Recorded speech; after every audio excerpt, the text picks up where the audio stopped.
नमस्कार दोस्तों, आप देख रहे हैं IBPS गुरुजी और आज है रीजनिंग का डे नंबर 23। ठीक है। प्रीवियस 4 लेक्चर में हमने देखा सिटिंग अरेंजमेंट के सारे टाइप्स और मेमोरी बेस्ड क्वेश्चन जो प्रीवियस ईयर पूछे गए हैं। अगर आपने प्रीवियस लेक्चर्स नहीं देखे हैं तो आपको डिस्क्रिप्शन में सारे लेक्चर्स की लिंक मिल जाएगी। तो आज से हम स्टार्ट करेंगे पजल अरेंजमेंट और आज मेनली टारगेट होगा टेबल फॉर्म पजल। 40 दिन का स्टडी प्लान हमने देखा था IBPS RRB PO and clerk 2020 के प्रिलिमिनरी एग्जामिनेशन के लिए और यही लेक्चर्स आपके IBPS PO 2020 और IBPS क्लर्क 2020 की प्रिलिमिनरी एग्जामिनेशन के लिए इम्पोर्टेंट रहेंगे, या यूं कहो तो कोई भी बैंकिंग एग्जाम के लिए इम्पोर्टेंट रहेंगे। तो चलिए शुरू करते हैं। शुरू करने से पहले हम आपको बता देते हैं कि प्रीवियस लेक्चर में जो हमने होमवर्क दिया था उसका आंसर्स क्या है। तो जो ये होमवर्क दिया था उसका आंसर ये रहा और आंसर्स मैंने टिक कर दिए। ठीक है। नेक्स्ट जो 16 से 20 था उसका सॉल्यूशन ये रहा और आंसर्स टिक कर दिए हैं, आप चेक कर सकते हो। ये भी आप चेक कर सकते हो जो नेक्स्ट मैंने होमवर्क दिया था, और ये भी चेक कर सकते हो। ठीक है। और बस इतना ही था। ठीक है। अब पजल की बात आती है। तो पजल क्या होती है? देखो, पजल का स्ट्रक्चर कभी फिक्स नहीं होता। पजल कोई भी स्ट्रक्चर में पूछी जा सकती है।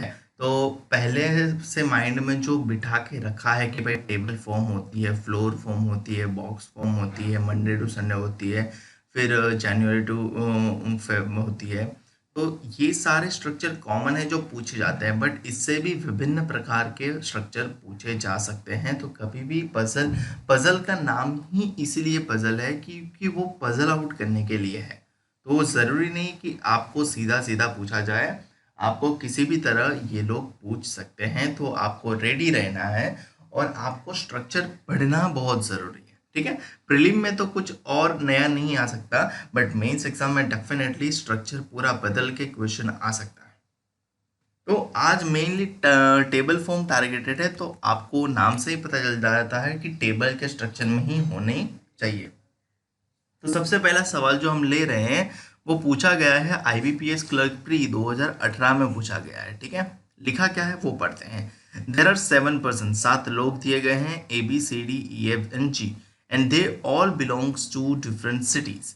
That means Kolkata, Mumbai, Chennai, Pune, Lucknow, Ahmedabad and Delhi, but not necessarily in the same order. ठीक है। और फिर कंडीशन है कि D belongs to Pune.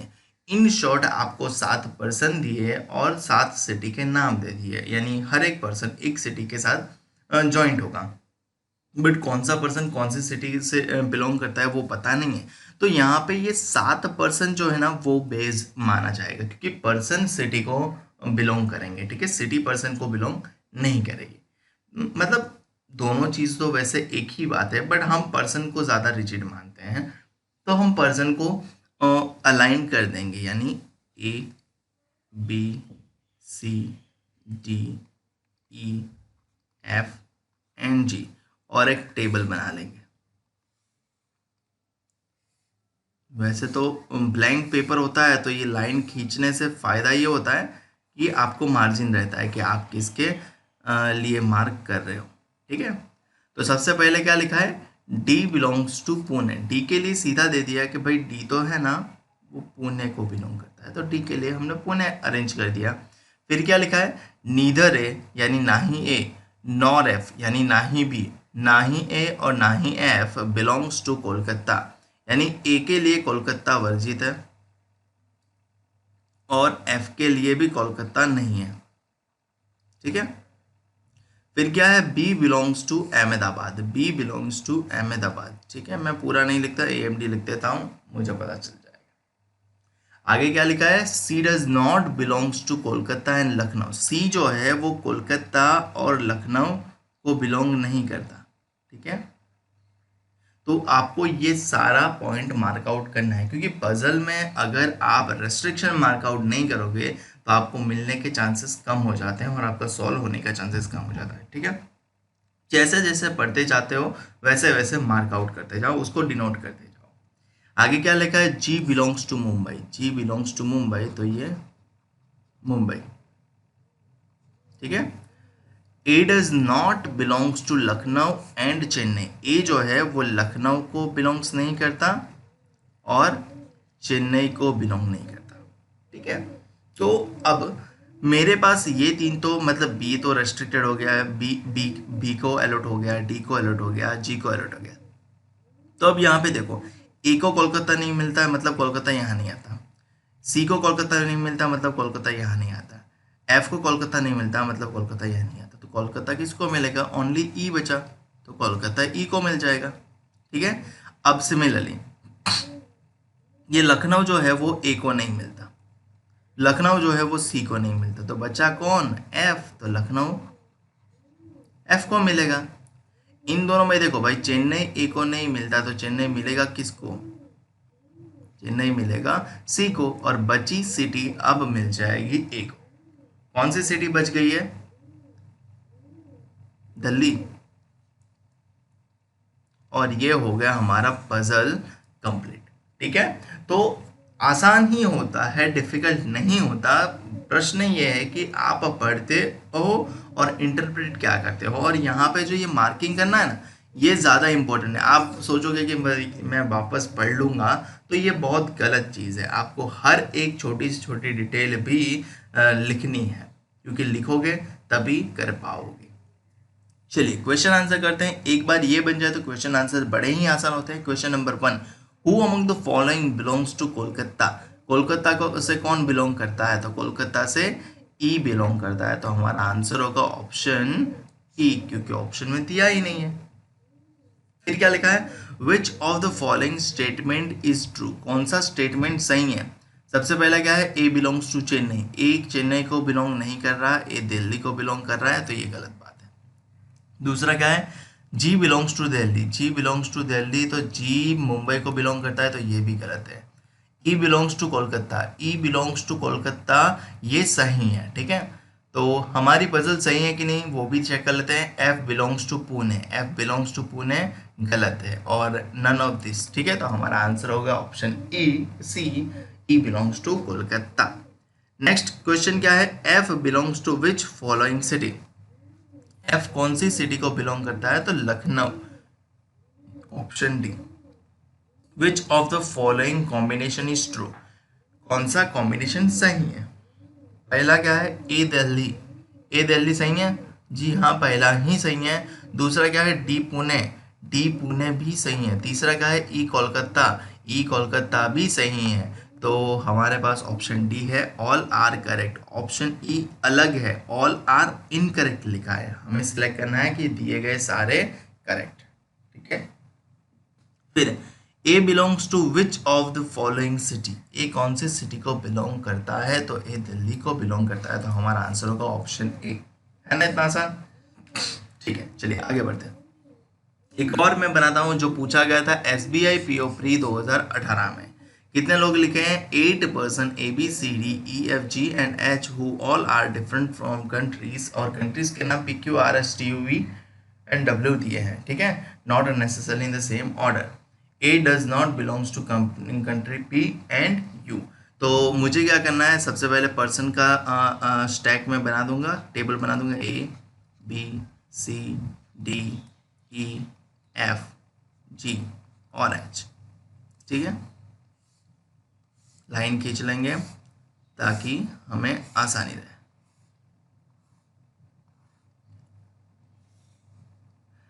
अब क्या लिखा है? सबसे पहली condition, A does not belongs to country P and U। तो ए के लिए यहाँ पे P नहीं होगा और U नहीं होगा। ठीक है, D does not belongs to country P and Q। D भी कंट्री P एंड Q से बिलोंग नहीं करता, तो डी के लिए भी यहाँ पे P और Q नहीं होगा। C belongs to T। C जो है वो T कंट्री से बिलोंग करता है, तो यहाँ पे T। Neither D, B and G, ना ही D, B और G belongs to country S। तो D में भी कंट्री S नहीं आएगा, फिर B में भी कंट्री S नहीं आएगा, और G में भी कंट्री S नहीं होगा। F does not belongs to country R and Q। F जो है वो कंट्री R और Q को बिलोंग नहीं करता। नीदर G नॉर B, यानी ना ही G और ना ही B belongs to country P and V। तो जी जो है वो कंट्री पी से बिलोंग नहीं करता और कंट्री बी से बिलोंग नहीं करता, और बी भी जो है वो कंट्री पी से बिलोंग नहीं करता, कंट्री बी से भी बिलोंग नहीं करता। H belongs to U, H जो है वो यू कंट्री से बिलोंग करता है, तो वो मार्क आउट कर लिया। A does not belong to country V, A जो है वो कंट्री वी से बिलोंग नहीं करता, तो ये भी कैंसिल हो गया। F does not belongs to country P, F जो है वो कंट्री पी से बिलोंग नहीं करता, तो वो भी हमने मार्क कर लिया। सभी नाम में लिखा गया है भैया। फिर क्या लिखा है, B and D does not belongs to country R and V, B and D, B जो है वो आर एंड वी को बिलोंग नहीं करता, यानी आर कर देते, वी तो ऑलरेडी कैंसिल किया है, और डी जो है वो आर को बिलोंग नहीं करता और ना ही वी को। ठीक है, तो बस इतना सा है, खत्म कहानी।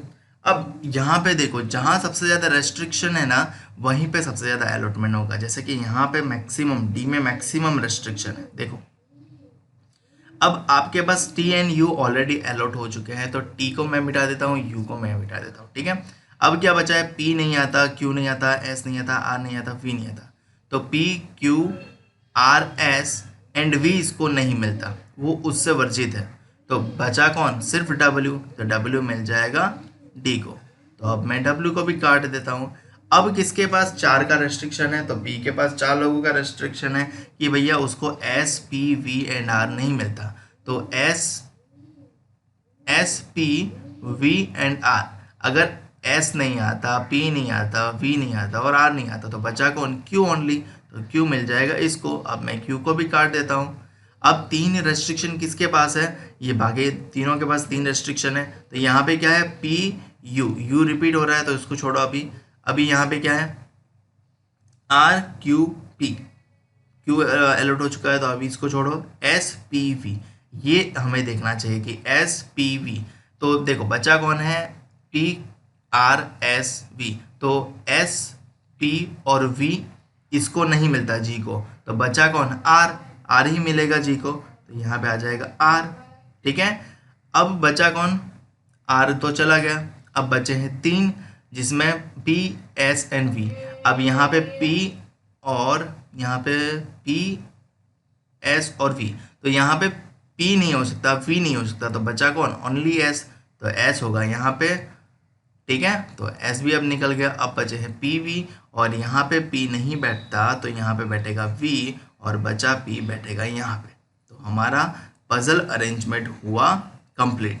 एक बार ये बन जाए तो फिर आंसर चॉइस करना तो बड़ा ही आसान है। सबसे पहला सवाल हम पढ़ते हैं, क्या लिखा है, विच of the following combination is incorrect, गलत कॉम्बिनेशन ढूंढना है। पहला क्या दिया है, बी क्यू, तो बी क्यू तो सही है। दूसरा क्या दिया है, एफ वी, एफ वी भी सही है। तीसरा क्या दिया है, डी डब्ल्यू, डी डब्ल्यू भी सही है। चौथा क्या दिया है, ए पी, ए पी गलत है क्योंकि ए के साथ एस होना चाहिए, ये गलत है, यानी ये हमारा आंसर होगा। नेक्स्ट क्या है, who among the following belongs to country Q, Q country से कौन बिलोंग करता है, तो भैया बी बिलोंग करता है, यानी ऑप्शन ये। G belongs to which of the following country, G कौन सी कंट्री को बिलोंग करता है, तो जी आर कंट्री को बिलोंग करता है, तो ऑप्शन में अवेलेबल ना होने की वजह से हम चॉइस करेंगे E. And who belongs to following person to country W, यानी who among the following person belongs to country W, W country को कौन बिलोंग करेगा, डब्ल्यू कंट्री को डी बिलोंग करेगा, यानी ऑप्शन ए। तो यहाँ पे ये पजल भी हुआ कंप्लीट। ठीक है, तो चलिए आगे बढ़ते। तो अगला सवाल है हमारा ये रहा, SBI PO प्री 2016 में पूछा गया था। वैसे तो अब आप कैपेबल हो ही चुके हो बनाने लायक, बट फिर भी मैं बनाता हूँ। यहाँ पे क्या लिखा है, WXYZMNNO belongs to 3 different department. कितने लोग हैं, 3, 3, 6 और 7 लोग हैं, और बिलोंग कर रहे हैं सिर्फ 3 डिपार्टमेंट को। इन शॉर्ट एक डिपार्टमेंट को 2 या 3 लोगों को मिलना चाहिए। ठीक है, R&D यानी research and development, marketing and HR human resource department, at least 2 of them, यानी इनमें से at least 2 of them in any of this department, यानी 2 लोग तो है जो कोई भी डिपार्टमेंट में हो सकते हैं। ठीक है, minimum. And each of them has a favourite colour, green, blue, red, pink, black, violet, purple, but not necessarily in the same order. अब जब भी इस स्ट्रक्चर का क्वेश्चन आए तो आपको टेबल स्ट्रक्चर में तो बनाना है, बट साथ ही साथ ये कॉमन जो है, यानी R&D किसी दो को मिलेगा, मार्केटिंग किसी दो को मिलेगा, HR किसी दो को मिलेगा, और कोई एक डिपार्टमेंट 3 लोग को मिलेगा। तो ये कॉमन वाला टेबल अलग बनाओगे, उसको साथ में बनाओगे तो बनेगा ज़रूर, मैं नहीं कहता कि वो बनता नहीं है, बट वो कन्फ्यूजन ज़्यादा होता है। राइट अप्रोच ये है कि आप एक और रखो WXYZMNNO, ठीक है, इसका टेबल अलग रखो।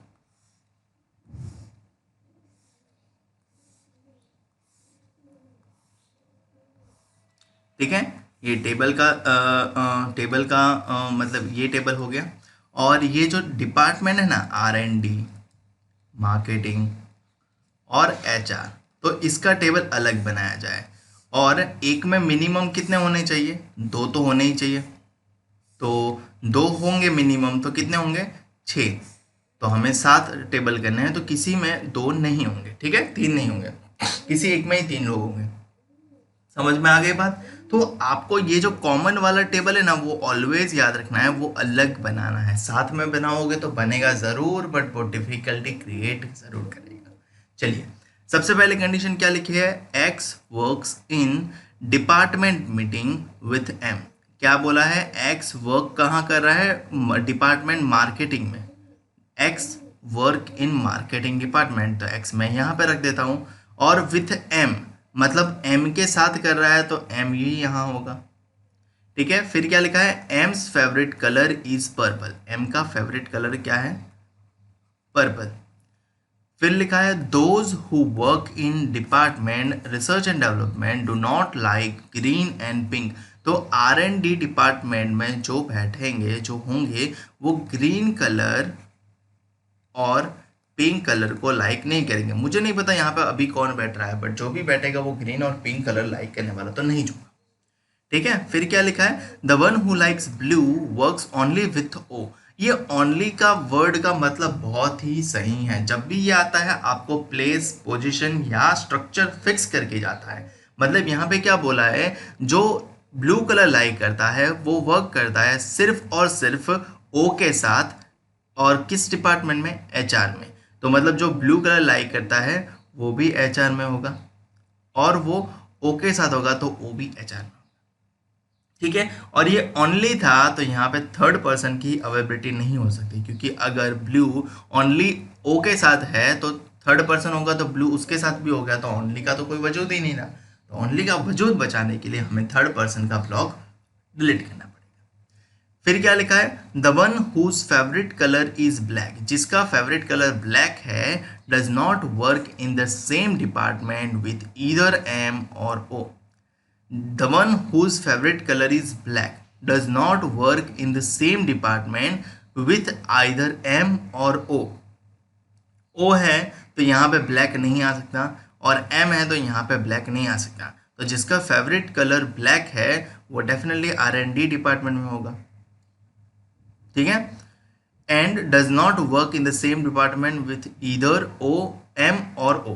ठीक है, तो वो M और O के डिपार्टमेंट में नहीं होगा। फिर क्या लिखा है? W does not work in the department marketing. W जो है वो मार्केटिंग डिपार्टमेंट में वर्क नहीं करेगा। तो W कौन से डिपार्टमेंट में वर्क करेगा? R&D के डिपार्टमेंट में ही वर्क करेगा। ठीक है, तो W यहाँ पे कहीं होगा। अब मैं ब्लैक को दूं कि नहीं दूं वो मुझे पता नहीं चल रहा, इसलिए मैंने इसको अलग से लिखा है। फिर क्या लिखा है?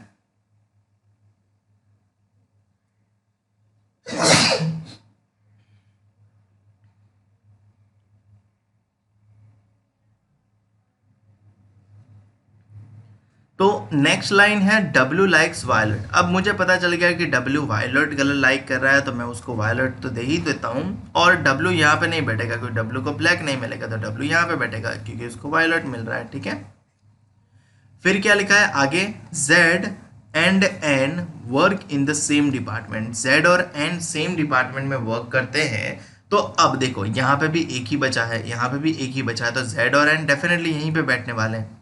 और N does not like red. N जो है वो रेड नहीं लाइक करता, तो यहाँ पे रेड वर्जित है।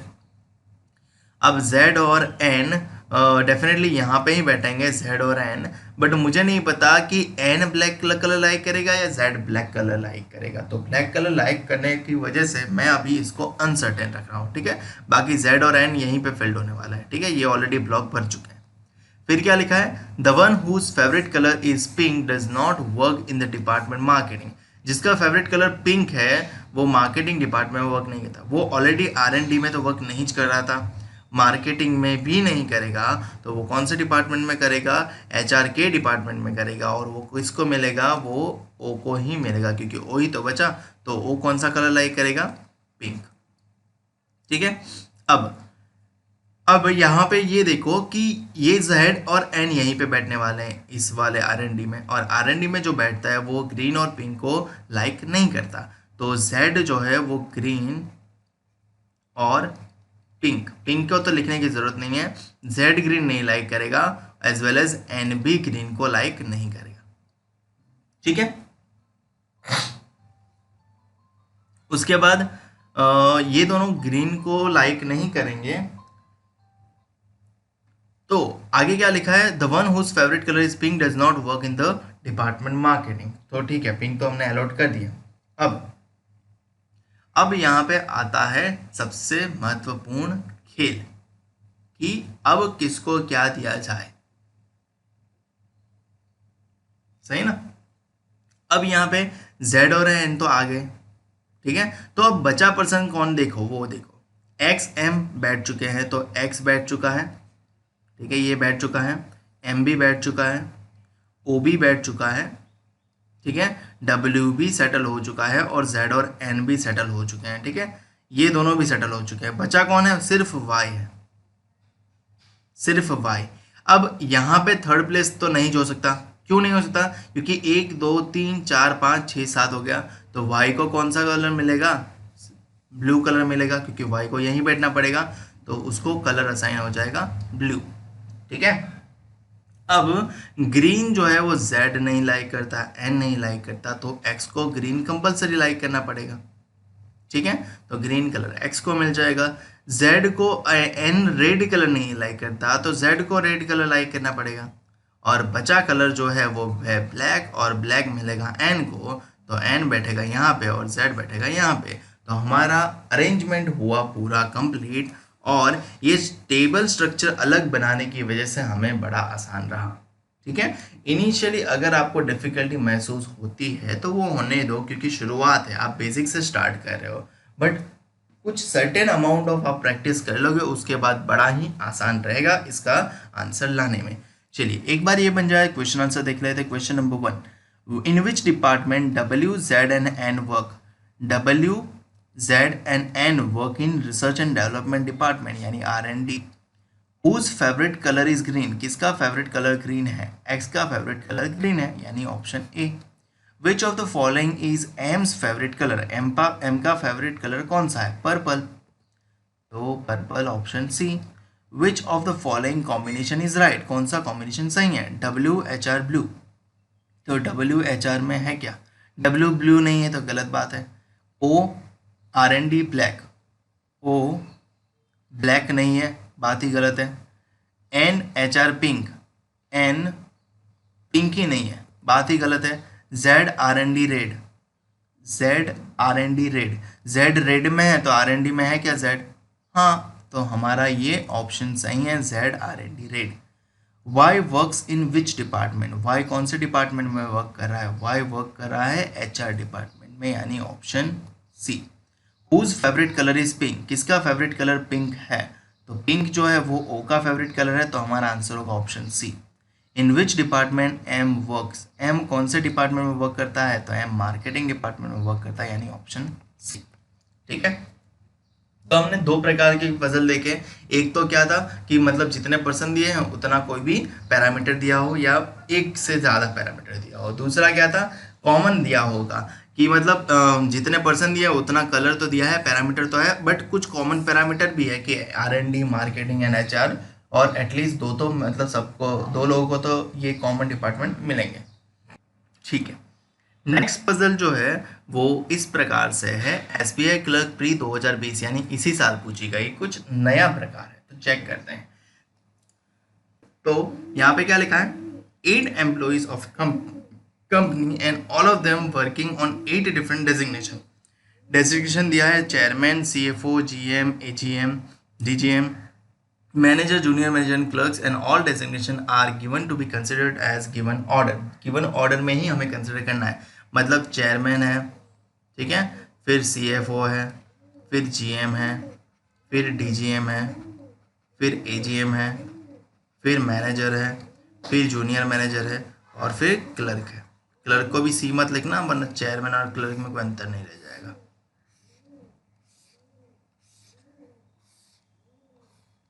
तो जैसे ही मैंने ये बना दिया तो यहाँ पे ब्रैकेट में लिखा है कि chairman is considered as senior most, तो ये सबसे सीनियर है, और clerk is considered as junior most, तो ये सबसे जूनियर है, ठीक है, रेफरेंस के लिए।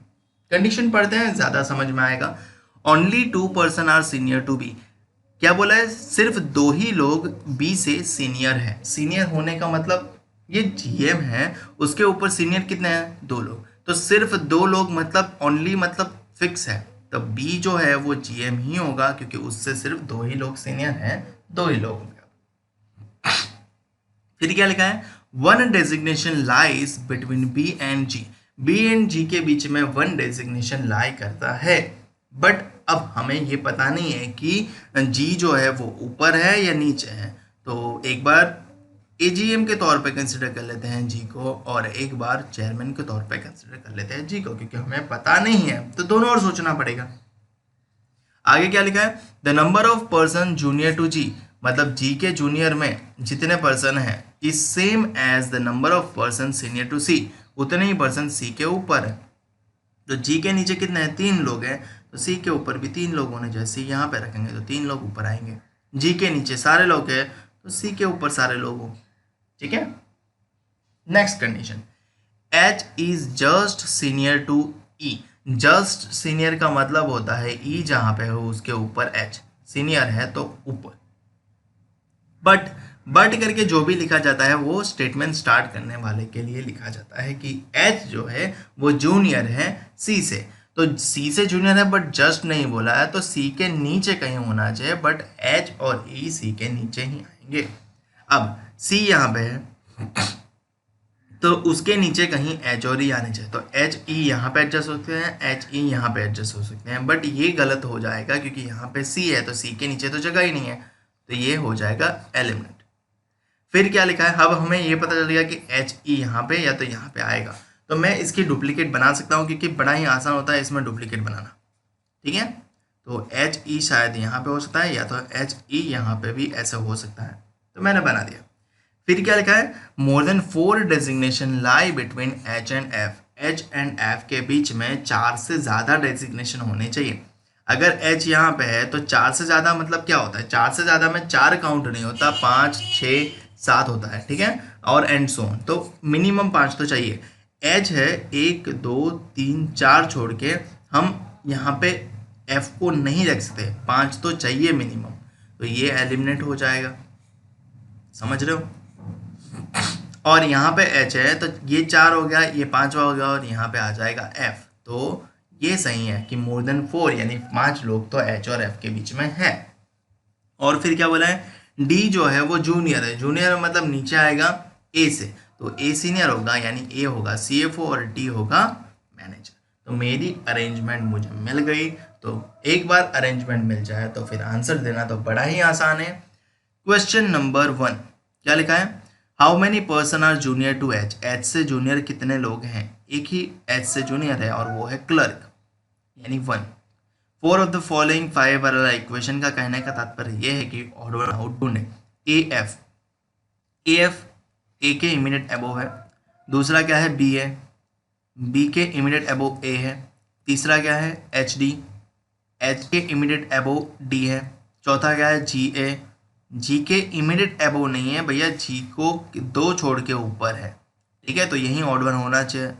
पढ़ लेते हैं आखिरी वाला, आखिरी क्या है ई एच, ई एच यानी ई के इमीडिएट अबोव एच है, यानी हमारा ऑड वन कौन होगा जी ए यानी option D. How many designation gaps between A and D के बीच में कितने डेजिग्नेशन के गैप है, ए यहाँ पे है, डी यहाँ पे है, तीन डेजिग्नेशन के गैप है, तो हमारा आंसर होगा option C. Who among the following is just senior to B. Just senior मतलब बी के जस्ट सीनियर कौन है, ए है, या तो जो CFO है वो है, तो option A. Who among the following is AGM। AGM कौन है, AGM ये रहा और ये है G, तो हमारा आंसर होगा ऑप्शन सी। तो कुल मिला के हमारे सारे आंसर हो गए। ठीक है, दूसरी शिफ्ट थी जिसमें भी ये ऐसा सवाल पूछा गया था, तो ये करना है आपको। मेरे ख्याल से आप अच्छे से बना लोगे और कमेंट में मुझे बताओगे कि इसका आंसर क्या। बढ़ते हैं आगे, और आगे क्या है यहाँ पे, there are 8 person namely STUVWXYNZ are 8 different floors of the 1 to the 8. The ground floor is number 1. ठीक है, मैं यहाँ पे जगह छोड़ना भूल गया। ठीक है, अब यहाँ पे स्ट्रक्चर बदलता है। स्ट्रक्चर क्या है, फ्लोर का आ गया है, यहाँ पे लिखा है फ्लोर। ठीक है, वहां पे 8 पर्सन है और वो लोग रह रहे हैं लाइव्स, यानी रह रहे हैं, ठीक है, lives on 8 different floors of 1 to 8। Ground floor number 1 कहा जाएगा, टॉप फ्लोर को इसी तरह से चलते चलते 8वां कहा जाएगा, सेम ऑर्डर में। ठीक है, तो टॉप फ्लोर 8 हो गया, फिर 7 हो गया, 6, 5, 4, 3, 2 और 1। ठीक है, तो स्ट्रक्चर कुछ इस प्रकार से बनेगा। लाइन खींचना इसलिए ज़रूरी है क्योंकि आपको भी जो शीट मिलती है वो ब्लैंक होती है। ब्लैंक शीट में आप रेफरेंस किसी और का किसी और में रिस्ट्रिक्शन डाल दोगे तो वो अच्छा नहीं लगेगा। ये कब पूछा गया था, तो IBPS क्लर्क प्री 2017 में। हमने कितने टाइप के अभी पजल देख लिए। सबसे पहला पजल देखा टेबल फॉर्म, दूसरा पजल देखा कॉमन एलिमेंट वाला, तीसरा पजल देखा सीनियर मोस्ट वाला, और चौथा पजल देख रहे हैं फ्लोर टाइप वाला।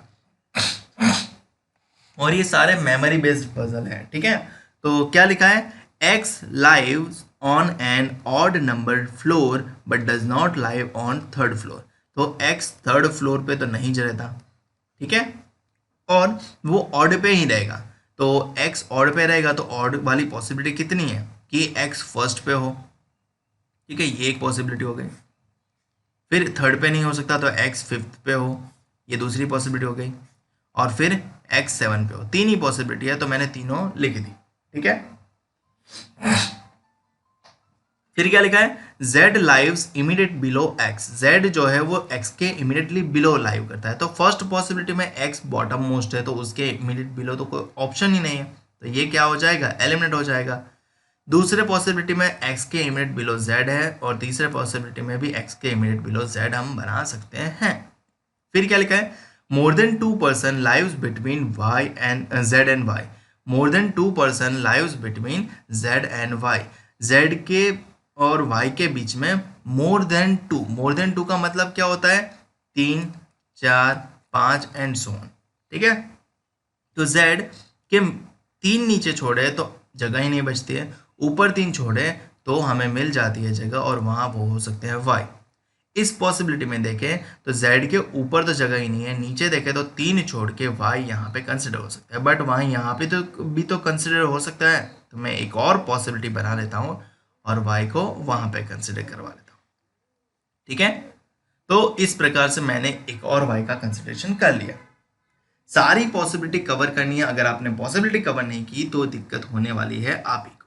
फिर क्या लिखा है, there are 6 person lives between S and Y।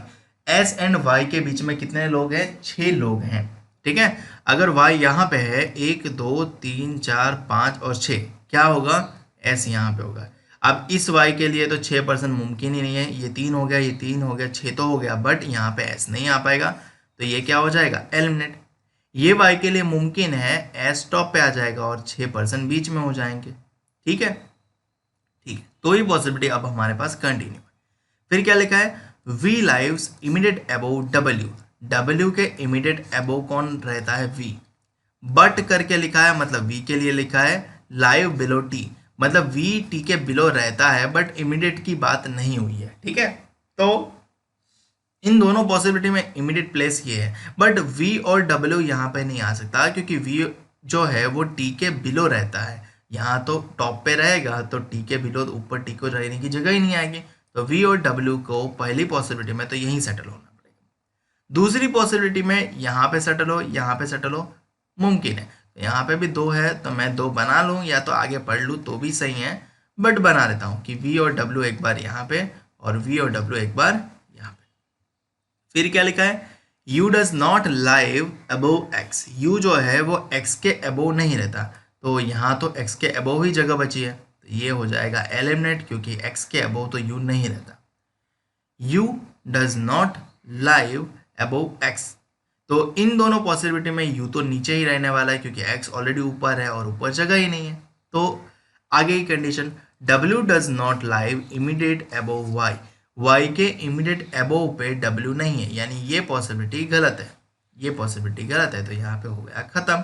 और यहाँ पे क्या था, t के नीचे कहीं पे v रहता है, तो t के नीचे कहीं पे v रहता है, और क्या लिखा था, u does not live above x, तो u बचा यहाँ पे आएगा। एक बार अरेंजमेंट कंप्लीट हो जाए फिर तो बड़ा आसान है क्वेश्चन आंसर करना। Question number 6, who lives on the floor just above m, m के जस्ट अबोव के फ्लोर पे कौन रहता है, m कहाँ है, अच्छा यहीं पे क्वेश्चन है भैया। Who lives on the floor 5, fifth floor पे कौन रहता है, फिफ्थ फ्लोर पे t रहता है, यानी option D. How many person live between W and X, W और X के बीच में कितने लोग रहते हैं, W कहाँ है, ये रहा, X कहाँ है, ये रहा, कितने लोग रहते हैं, 3 लोग, यानी 3। Who lives immediate above V, V के इमीडिएट अबोव में कौन रहता है, T रहता है, तो option B. 4 of the following यानी ऑड वन आउट का क्वेश्चन, Y V, Y कहाँ है, ये रहा, V कहाँ है, ये रहा, T कहाँ है, ये रहा, फिर x कहाँ है, ये रहा, w कहाँ है, ये रहा। तो इसमें ऑड ढूंढे, y 1 पे है, w 3 फ्लोर पे है, t 5th फ्लोर पे है और x 7th फ्लोर पे है, सारे ऑड फ्लोर पे हैं सिवाय v के, क्योंकि v इवन नंबर के फ्लोर पे है, तो हमारा ऑड वन होगा v। Who lives on the second floor, second floor पे कौन रहता है, u रह रहा है, तो हमारा आंसर होगा ऑप्शन सी। ठीक है, मुझे उम्मीद है कि आपको समझ में आया होगा। तो हमारा अगला सवाल है 11 से 15 IBPS RRB क्लर्क 2019 में पूछा गया। क्या लिखा है, 7 people A B C D E and F and G lives on a different floors on such that ground floor is numbered 1 and the floor just above it numbered 2 and so on till the topmost floor is numbered 7 and not necessarily in the same order। ठीक है, 7 floor है तो 7 6 5 4 3 2 1 और line तो खींच ही लेंगे। ठीक है, फर्स्ट कंडीशन क्या कह रही है, there are less than 3 floor, less than 3 का मतलब क्या होता है, 2 1 और 0। There are less than 3 floors above A, A के अबोव लेस देन 3 होने चाहिए, यानी 2 1 0। तो ए के अबोव या तो 2 फ्लोर हो, या तो 1 फ्लोर हो, या तो 0 फ्लोर हो। अगर 3-4 पॉसिबिलिटी है तो स्टार्टिंग से ही ले लेने की। फिर क्या लिखा है, only 1 person live between C and A, C and A के बीच में सिर्फ एक ही पर्सन रहता है, तो A यहाँ पे है तो C यहाँ पे होता है, या तो C यहाँ पे होता है। तो वो पॉसिबिलिटी का भी हम डुप्लीकेशन बनाते हैं कि A यहाँ पे है, तब की बात है कि C या तो टॉप पे हो सकता है या तो C थर्ड पे हो सकता है। इसमें C यहीं पे होगा और इसमें C यहीं पे होगा। फिर लिखा है G lives immediately below D, G जो है वो D के इमीडिएट बिलो होता है, G D के इमीडिएट बिलो, तो ये कंडीशन मैंने बना ली। D lives on even number floor, D जो है वो इवन नंबर पे रहता है, तो D के लिए इवन नंबर का मार्क कर लेते हैं, तो D 4 पे रहे तो चलेगा, 2 पे रहेगा तो भी चलेगा। सेकेंड पॉसिबिलिटी में 6 पे तो नहीं रह सकता, 4 पे नहीं रह सकता, एक ही जगह रह सकता है D और G यहाँ पे। उसकी नेक्स्ट पॉसिबिलिटी में यहाँ पे तो नहीं हो सकता, यहाँ पे हो सकता है, यहाँ पे हो सकता है। उसकी नेक्स्ट पॉसिबिलिटी में यहाँ पे नहीं हो सकता, यहाँ पे भी नहीं हो सकता, तो यहीं पे हो सकता है। बाकी 2 पॉसिबिलिटी में मुझे नहीं पता, तो मैं उसमें मार्क अभी नहीं करता। आगे B lives immediately above A, B जो है वो A के इमीडिएट अबव है, इसमें A के इमीडिएट अबव प्लेस ही नहीं है, तो ये तो गलत हो गया। A के इमीडिएट प्लेस है, अबव है B, B, B, तीनों पॉसिबिलिटी मैंने अलॉट कर दिया। F lives above E, E के अबव, E के अबव कौन रहता है, F कहाँ रहता है वो पता नहीं है। F does not live on the fifth floor, F जो है वो फिफ्थ फ्लोर पे नहीं रहता, मतलब एफ यहाँ पे वर्जित है। एफ यहाँ पे नहीं रहता तो एफ यहाँ पे रहेगा, तो ई नीचे कहाँ रहेगा, ई को नीचे रहने की जगह ही नहीं मिलेगी, क्योंकि एफ जहाँ पे है उसके नीचे तो ई मिलना चाहिए। अब एफ फिफ्थ पे नहीं रहता तो एफ यहाँ पे रहेगा, तो नीचे जगह नहीं होगी, तो ये भी एलिमिनेट। ठीक है, अब एफ फिफ्थ पे नहीं है तो एफ यहाँ पे और ई यहाँ पे, ये पॉसिबिलिटी में ये एडजस्टमेंट हो गया। आगे, f does not lives on the even numbered floor, f even पे नहीं रहता, तो यहाँ पे f ऑड पे है, तो मतलब ये करेक्ट है। यहाँ पे चेक करते हैं कि f इवन पे नहीं रहता तो ऑड पे रहना चाहिए, यानी f यहाँ पे हो तो ही पॉसिबल है, और f यहाँ पे हो तो e कहीं नीचे होना चाहिए। अब e को यहाँ रख दो या यहाँ रख दो, d और g को सेटलमेंट कैसे करवाओगे, डी और जी का सेटलमेंट हो ही नहीं पाएगा, क्योंकि डी और जी इमीडिएट है। डी और जी इमीडिएट प्लेस यहाँ पे दे दोगे तो एफ के नीचे ई की जगह नहीं बचेगी, मतलब इन शॉर्ट ये क्या हो जाएगा, एलिमिनेट, यानी गलत। ठीक है, तो हमारा जो फाइनल अरेंजमेंट आएगा फ्लोर का वो ये आएगा, ये 7th है, ये 6th है, ये 5 है, 4th, 3, 2, 1। क्वेश्चन आंसर कर लेते हैं, एक बार ये बन जाए। फ्लोर आसान होती है, तो एग्जाम में अगर फ्लोर दिखे तो उसको भाई सबसे पहले प्रायोरिटी में सॉल्व कर बन जाएगी। 4 of the following 5 are belongs to the group, यानी ऑड वन आउट करना है। सी डी, सी डी क्या है, इमीडिएट बिलो है। ई सी, ई सी क्या है, इमीडिएट बिलो है। एफ बी, एफ बी क्या है, इमीडिएट बिलो है। फिर ए बी, ए बी क्या है, इमीडिएट अबोव है। और जी सी, जी सी क्या है, जी यहाँ पे है, सी यहाँ पे, एक का गैप है, तो ये सभी अभी तक जो थे ना वो इमीडिएट बिलो या अबोव थे, बट जी से किए बिटवीन एक का गैप है, तो वो हमारा odd one. Who among the following lives on the top floor, top floor पे कौन रहता है, टॉप फ्लोर पे एफ रहता है, यानी option C. Number of person live above F is same as the below, F के अबोव कितने लोग रह रहे हैं, कोई नहीं रह रहा, तो किसके बिलो कोई नहीं रहेगा, जी के बिलो कोई नहीं रहेगा, option D. How many floors are there between floor G on which G lives, मतलब जी जहाँ पे रह रहा है उसके अबोव कितने लोग हैं, जी जहाँ पे रह रहा है उसके अबोव सारे लोग हैं, 1 2 3 4 5 6, 6 लोग, यानी more than 4। Who lives immediately below A, A के इमीडिएट बिलो कौन रहता है, ए के इमीडिएट बिलो ई रहता है, यानी ऑप्शन बी। मुझे उम्मीद है कि आपको समझ में आया होगा। अगर समझ में आया है, पसंद आया है, तो वीडियो को लाइक ज़रूर करना। और आपके लिए होमवर्क है ये, आपको ये फ्लोर फॉर्म पजल सॉल्व करनी है और कमेंट में मुझे आंसर बताना है। ठीक है, एक और होमवर्क है, और है होमवर्क ये, कमेंट सेक्शन में आंसर बताना है, और ना बने तो भी बताना है, ताकि मैं नेक्स्ट लेक्चर में आपको सॉल्व करके दूँ। वैसे तो फ्लोर पजल आसान है, तो आप बना दोगे। ठीक है, अगर बन जाए तो कमेंट सेक्शन में बता देना, ना बने तो भी बता देना। फिलहाल के लिए इस वीडियो में इतना ही। वीडियो अच्छा लगा हो तो लाइक और शेयर, और चैनल को सब्सक्राइब नहीं किया तो चैनल को सब्सक्राइब कर लेना, और साथ में बेल आइकन भी प्रेस कर लेना, ताकि जब भी मैं आपके लिए नया वीडियो अपलोड करूं आपको उसका नोटिफिकेशन सीधा मिल जाए। इस वीडियो में इतना ही। वीडियो थोड़ा छोटा हुआ है, बट क्या करें, इतना ही हो सकता है। पहले दिन ज़्यादा करवाऊँगा तो लोड पड़ जाएगा, तो कल थोड़ा लंबा खींच लेंगे और अच्छे से पढ़ लेंगे। मिलते हैं अगले लेक्चर में। पुराने लेक्चर देखने हो तो डिस्क्रिप्शन में उनके लिंक मिल जाएंगे, देख लेना। मिलते हैं अगले वीडियो में।